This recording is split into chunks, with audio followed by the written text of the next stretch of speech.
I believe the IMF, let's go back to do our history here. Bretton Woods, right? That's when the dollar took over from the pound sterling, became the world reserve currency, the end of World War II, right? So at the same time, they formulated or built the IMF. It's about 150 countries from around the world that are Western friendly. You go back to 2020, one of the things that really caught my attention, it's on their website, was there was a report saying IMF calls for a new Bretton Woods. What that means is we don't like the current system. It's time for a new one. Now, subsequently, we've seen a few things come out of IMF.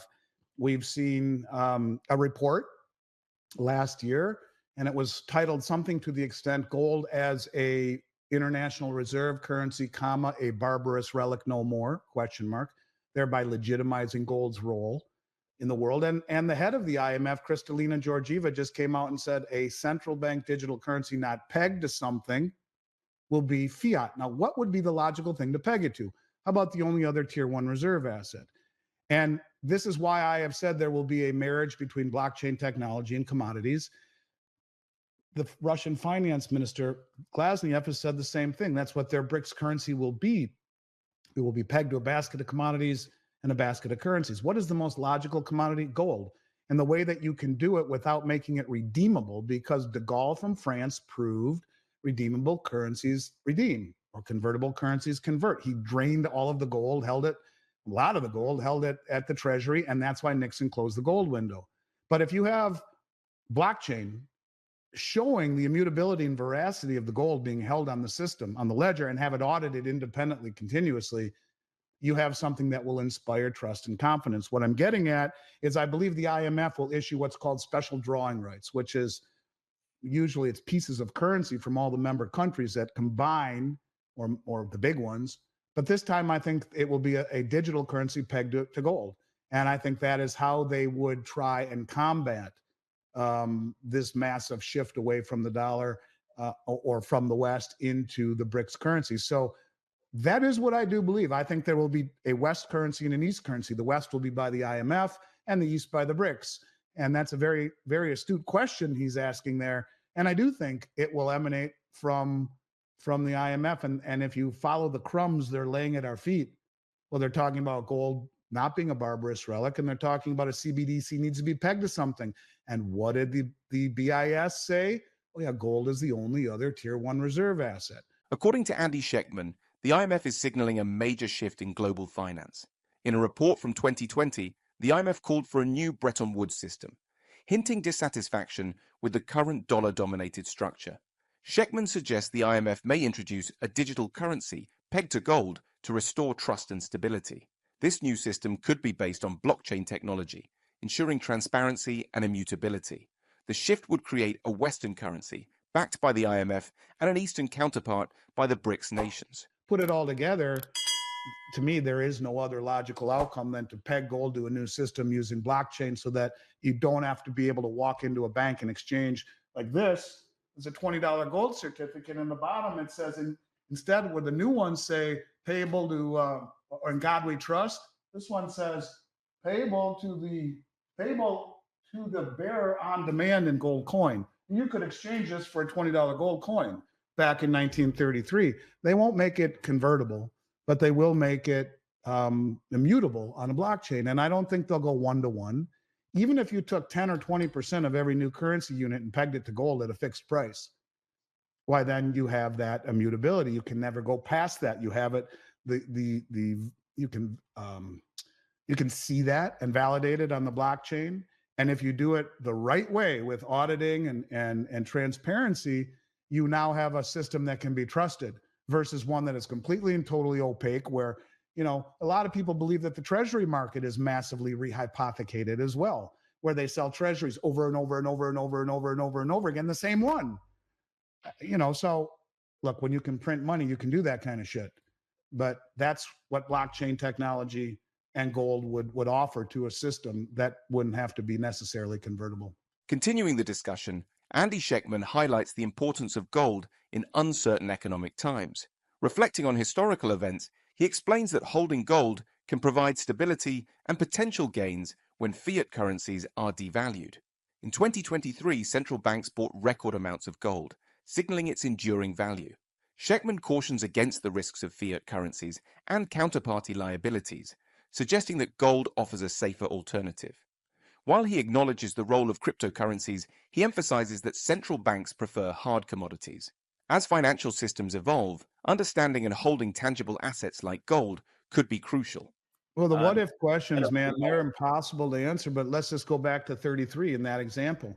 People turned it in at $20.56, I want to say, and 56 cents was a lot of money in 1933, as stupid as that sounds right now. It was probably worth, I don't know, $50 in purchasing power. Who knows? I mean, you could probably buy a dozen eggs for a nickel back then or whatever. So anyways, and they thought it was a good deal. And then he immediately devalued the dollar. So gold was then worth $35 an ounce, a 40% increase. So if you held on to it, you made 40% in purchasing power. So is that how it would go? I would assume it would be something to that degree. But these what if questions are impossible to answer. I guess all I would simply say is that it gives you options when others have none. It gives you the possibility of not just surviving, as you say, but maybe thriving. Maybe you do make money. I think anyone who tries to answer that question definitively is lying to you. They're guessing. I would say that I would feel much more comfortable holding something that has been considered value for 5,000 years. And if you look right now in 2023, the first quarter, well, first of all, you go back last 3 years, the central banks have bought more gold than any time in history. The first quarter of 2023, they bought more gold than at any first quarter in history. Well, those numbers were just better this year, 2024 first quarter. So when you have the most well-informed traders in the world, forget about they're the wealthiest, but the most well-informed traders in the world, they understand what gold is and they're buying it. And so, yes, it's been money for 5,000 years and it still is today. And when the most influential and well-funded players on the planet are buying the world's, in essence, only other tier one asset other than US dollars, it should tell you you have a fighting chance when others will have virtually none. And being in dollars is the quickest way to go broke in that event. So I don't know what happens, but I would say I'd rather take my chances with that than just about anything. And people will say, well, what about Bitcoin? Look, I'm not a Bitcoin hater at all. In fact, I speak on, with Mark Moss and Natalie Brunell. These are two very big Bitcoin people. I'm on with several of the XRP channels, three or four of them. And I legitimize and understand cryptocurrencies well enough to understand that, that I should own some. But the central banks aren't gobbling them up the way that they are hard commodities. And then, look at the Chinese, for example. Not only are they buying up all the gold and silver globally, they just bought the London Metals Exchange, which is the base metals that are traded across the globe: copper, tin, zinc, lead. They're striking deals all around the world in Africa and South America, mostly building oil refineries and gold and silver mines and bridges and roads and railways and maritime channels and anything to get rare earths and any of these commodities out of the ground. And they're doing it on the Belt Road Initiative, trying to do it in a cooperative manner because they understand, as Zoltan Pozsar says, this is a system we are moving to one that will be all about commodities, not opaque debt instruments. So I would take my chances with, wealth in the form that you can hold in your own possession with no counterparty liability. If I had to guess, if someone said, what will be one of the dirtiest phrases that you could hear over the next several months and years, it would be counterparty liability, counterparty risk. Because everyone is leveraged and undercapitalized. And so you're going to see, like with the banks, a lot of risk. Most of the people out there have no idea what bank bail-ins are. And that's again, our media doesn't do a bad job. They do no job. What is a bail-in? What is the Dodd-Frank Act? Google Dodd-Frank Act and bail-in, and you'll understand that bailouts were made illegal. And so all of these banks that have failed have been gobbled up or consolidated by JP Morgan and some of the bigger banks, taking and scooping up the cheap assets. But if there's a big bank failure or a series of them, which I suspect there will be, you will see bank bail-ins, which basically says that anything over the FDIC limit is bailed in to make the bank whole. You are an unsecured creditor of the bank, and anything over that amount you will get in shares of a bank. within 4 years. Well, you can't buy food or pay your rent with those shares. You'd have to sell them, as would everyone, which would drive the price down. And the point of it is that FDIC is a joke. FDIC has 128 billion in assets backing 18 trillion in deposits. It's a joke. And so there are a lot of things out there that could very quickly change the whole narrative about what commodities are, what counterparty risk are, what gold and silver are. And a lot of the world already understands it. I get it. I think you get it. Maybe some of your listeners do.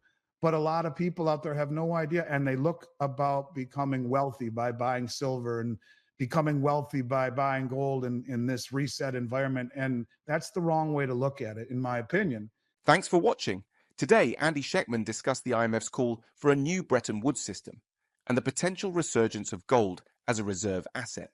He highlighted the importance of holding tangible assets like gold and the risks associated with fiat currencies and counterparty liabilities.